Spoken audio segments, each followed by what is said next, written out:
ಎಲ್ಲರೂ ಒಬ್ಬೊಬ್ಬರು ಒಂದೊಂದು ಕಡೆ ಆಗೋದ್ರು. ಗಿಲ್ಲಿ ತುಂಬ ನಾನು ಮಾಡ್ತೀನಿ ಅಂತ ತುಂಬ ಹುಡುಕ್ತಾ ಇದ್ದ. ಆಮೇಲೆ ಬಂದ ನನ್ನ ಹತ್ರ ಮೆತ್ತಗೆ, ಮಾಡ್ಲಾ ಅಂತ ಅಂದ. ನನಗೆ ಓ ರಾಮ, ಇವನು ಕೊಟ್ಟರೆ ಹೆಂಗಿರುತ್ತೆ ಅಂತ ನಂಬ್ತಿರೋ ಬಿಡ್ತೀರಾ 2 ಮಿನಿಟ್ಸ್ ಕೂಡ ಆ ಥರ ಯೋಚನೆ ಮಾಡಿಲ್ಲ ನಾನು. ಎಲ್ಲರೂ ಶಾಕು, ರಿಷಾ ನೀನು ಮಾಡಿಸ್ತಾ ಇದೆಯಾ ಮೇಕಪ್ಪ ಗಿಲ್ಲಿ ಕೈಲಿ ಅಂತ. ಪಾಪ ಹುಡುಗ ನಂಬ್ತಿರೋ ಬಿಡ್ತೀರಾ, ಕುಡೀಲಿ ಜುಟ್ಟು ಹಾಕ್ತೀನಿ ಕುಡೀಲಿ ನಾನು ನೋವು ಕೊಣೋ ಮೆತ್ತಗೆ ಅಂತಂದ್ರು ಎತ್ತಿ ಅದು ಸಿಕ್ಕಿದ್ರೆ ನೋಡಿ ಎಪಿಸೋಡಲ್ಲಿ ಅಥವಾ ಲೈವಲ್ಲಿ ಇದ್ದಿದ್ರೆ ಅವನು ಆ ಕಡೆ ಈ ಕಡೆ ಬೇಗ ರೆಡಿ ಆಗ್ತಾ ಇದ್ದಾರೆ ಅಂತ ಅವ್ನು ಎತ್ತಿ ಜುಟ್ಟು ಹಾಕಿದ್ದಿದೆ. ಆಮೇಲೆ ಚಂದ ಕ್ರೀಮ್ ಹಾಕಿದ್ದಾನೆ, ಚಂದ ಲಿಪ್ಸ್ಟಿಕ್ ಹಾಕಿದ್ದಾನೆ.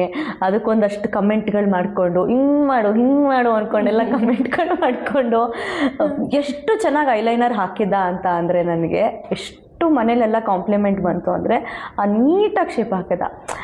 ಆ ವಿನ್ ಆದಾಗ್ಲೂ ಅವನು ನೋಡ್ದ ನಾನು ಮೇಕಪ್ ಮಾಡಿದ್ದು ಅಂತ ಹೇಳಿ ಅದು ನೋಡಿ ಮೇಕಪ್ಪು ಅವನೇ ಮಾಡಿರೋದು ನನಗೆ ಫುಲ್ಲು. ಆ ಎಪಿಸೋಡು ವಿನ್ನೂ ಅದೇ ನಾನು ಬೆಸ್ಟ್ ರ್ಯಾಂಪ್ ವಾಕಲ್ಲಿ. ಆ ನಂಬಿಕೆ ಇತ್ತು. ಬಟ್ ಎಲ್ಲೋ ಗಾಯ ಮಾಡಿಬಿಟ್ಟ ನನಗೆ ಇಲ್ಲಿ ಕಾರ್ನರಲ್ಲಿ ರಬ್ ಮಾಡೋಕ್ಕೆ. ಅವ್ನಿಗೆ ಹ್ಯಾಂಡಲ್ ಮಾಡೋಕ್ಕೆ ಬರಲ್ಲ ಅಲ್ಲ, ಹುಡುಗಿರ್ನ ಹ್ಯಾಂಡಲ್ ಮಾಡೋಕ್ಕೆ ಬರಲ್ಲ ಅವನಿಗೆ ಪಾಪ. ಅಂದರೆ ಸ್ಮೂತ್, ನಾನು ಹೇಳ್ತಾ ಇದ್ದೀನಿ ಸ್ಮೂತಾಗಿ ಹ್ಯಾಂಡಲ್ ಮಾಡ್ಬೇಕು ಕಣೋ, ಎಮ್ಮೆ ಮೈ ಎಲ್ಲ ಕಣೋ ಇದು ಹುಡುಗಿ ಮೈ ತಿಕ್ಬೇಡ ಅಂತ ಹೇಳಿ ಆ ಟಿಶ್ಯೂ ತೊಗೊಂಡು ಒರೆಸಿ ಇಲ್ಲಿ ಗಾಯ ಆಗಿ 3 ದಿನ ಅವ್ನಿಗೆ ಟಾರ್ಚರ್ ಕೊಟ್ಟಿದ್ದೀನಿ, ಗಾಯ ಮಾಡಿದೆ ಅಂತ ಹೇಳಿ. ಅಲ್ಲೇ ಅರ್ಥ ಮಾಡ್ಕೊಳ್ಬೋದು ಅವನ ಇನ್ನೋಸೆನ್ಸ್ ಎಲ್ಲಿದೆ, ಎಷ್ಟು ಮಟ್ಟಿಗಿದೆ ಅಂತ ಹೇಳಿ. ಎಲ್ಲ ಹುಡುಗಿರು ಎಷ್ಟೊಂದು ಹುಡುಗಿರು ಅವನ ಜೊತೆ ಇದ್ದರೂ ಕೂಡ ಅವನ ಹತ್ರ ಒಂದು ಮೇಕಪ್ ಮಾಡಿಸ್ಕೊಳಕ್ಕಾಗಲಿ ಅಥವಾ ಅವನ ಹತ್ರ ಅವನು ಏನೋ ಒಂದು ಅಡುಗೆ ಮಾಡಿ ನನಗೆ ಅದು ಕನೆಕ್ಟ್ ಆಗಿದೆ. ಏನಂದರೆ ಅವ್ನು 2 ಮೊಟ್ಟೆ ಪ್ರಿಯ.